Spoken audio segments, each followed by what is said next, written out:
Hello my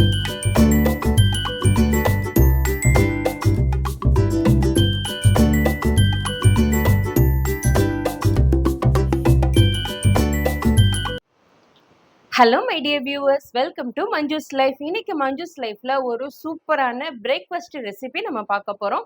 என்னன்னு கேக்குறீங்களா? பணியாரம். அதை எவ்வளோ சூப்பரா பண்ணலாம் அப்படின்றத நம்ம பார்க்கலாம். நம்ம என்னதான் நம்ம மாவு வந்து ஆட்டினாலும் ஃபர்ஸ்ட் 2 நாள் நம்ம ஃப்ரெஷ்ஷா இருக்கும். ஸோ அந்த டைம்ல நம்ம இட்லி, தோசை அதெல்லாம் போடுவோம். ஒரு 2 நாளுக்கு மேல லைட்டா புளிப்பாகும். ஸோ அந்த டைம்ல நம்ம இந்த பணியாரம் செஞ்சோம்னா அந்த புளிப்பு சுவை இல்லாம அதே டைம்ல ரொம்ப டேஸ்டியாவும் இருக்கும்.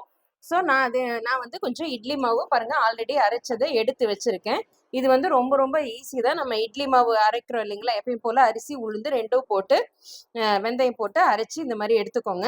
இப்போ இதுல நான் ஒரு 3 வெங்காயம், ஒரு மீடியம் சைஸ் 3 வெங்காயம் நான் வந்து சாப் பண்ணி வச்சிருக்கேன். அதை ஆட் பண்ணிக்கலாம். 3 கேரட் நான் நல்லா அதே மாதிரி துருவி வச்சிருக்கேன். அதையும் நான் ஆட் பண்ணிக்கிறேன்.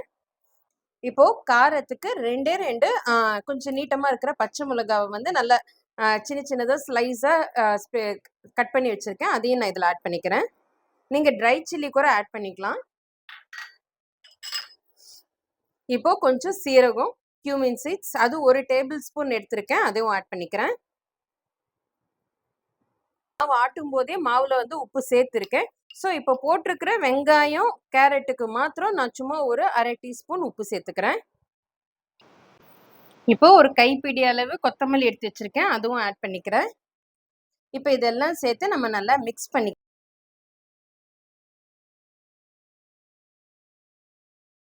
கன்சிஸ்டன்சி வந்து உங்களுக்கு போதும்னா நீங்க அப்படியே விட்டுக்கோங்க. சப்போஸ் ரொம்ப நம்ம வெங்காயம், கேரட் எல்லாம் போட்டனால ரொம்ப திக்கா இருக்கு அப்படின்னா அதுக்கு தகுந்த மாதிரி அந்த கன்சிஸ்டன்சிக்கு தகுந்த மாதிரி வாட்டர் கொஞ்சம் கொஞ்சமா சேர்த்து ஆட் பண்ணிக்கோங்க. எனக்கு கொஞ்சம் திக்கா இருக்கு. ஸோ நான் ஒரு 1/4 டம்ளர் தண்ணி ஆட் பண்ணிக்கிறேன்.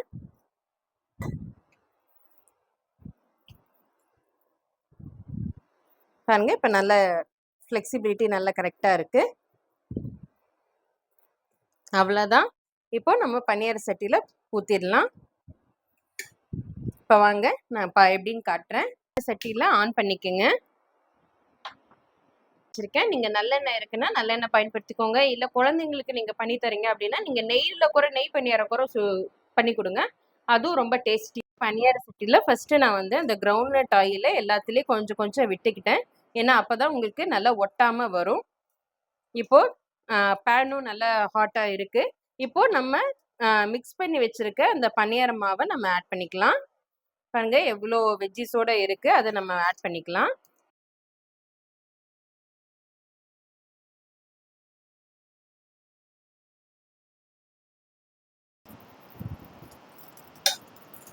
இப்போ இந்த மாதிரி மாவு ஊற்றிக்கோங்க. இப்போ மறுபடியும் நான் கொஞ்சம் ஆயில் ஆட் பண்ணிக்கிறேன்.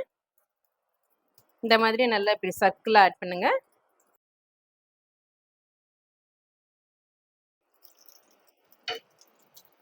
இப்போ நம்ம ஒரு 2 மினிட்ஸ் ஒரு தட்டம் போட்டு நம்ம மூடி வைக்கலாம். சீக்கிரமாக உங்களுக்கு வேகும். நான் அப்புறம் எப்படி இருக்குன்னு உங்களுக்கு காட்டுறேன். இப்போ ஓப்பன் பண்ணி பார்க்கலாம். இப்போ நல்லா ஒரு சைடு நல்லா வெந்திருக்கு. இப்போ அதை நம்ம திருப்பி விட்டுக்கலாம். பாருங்க நல்லா ரொம்ப அழகா ஒரு சைடு பாருங்க இவ்வளோ அழகா வெந்திருக்கு. இப்போ அதே மாதிரி நம்ம மற்றதும் திருப்பி விட்டுக்கலாம்.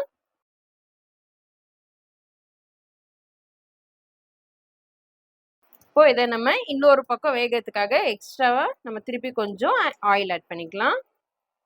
இந்த பணியாரம் கொஞ்சம் நம்ம ஆயில் லைட்டாக ஆட் பண்ணுற மாதிரி தான் இருக்குங்க. ஏன்னா எதுக்குன்னா அந்த கிறிஸ்பினஸ்க்காக தான். உங்களுக்கு அப்போ ரொம்பவே டேஸ்ட்டாக இருக்கும். நல்லா வெந்துருச்சுன்னா நம்ம எடுத்துடலாம். அவ்வளோதான். இப்போ நான் பார்க்கலாம். இப்போ நல்லா 2 சைடும் நல்லா சூப்பராக ரெடியாக இருக்கு.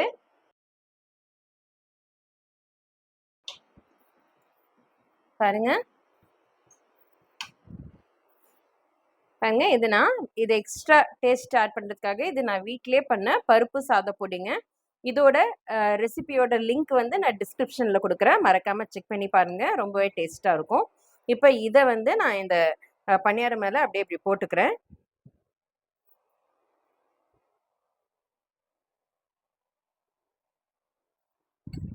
ஒரு 2 ஸ்பூன் ஆட் பண்ணிட்டேன். இப்போ பாருங்க நான் நெய் வந்து நல்லா காய்ச்சி வச்சிருக்கேன். நல்லா உருக்கி வச்சிருக்கேன். இப்போ அதை நம்ம ஆட் பண்ணிக்கலாம். நீங்க குழந்தைங்களுக்கு அவசரத்துக்கு டிஃபன் பாக்ஸுக்கு கூட நீங்க குடுக்கலாம். இப்போ இத நல்லா பவுடர், இந்த கீ இது 2ம் சேர்த்து இப்படி நல்லா கோட் பண்ணிக்கலாம். அவ்வளோதான் பாருங்க நம்மளோட சுவையான பொடி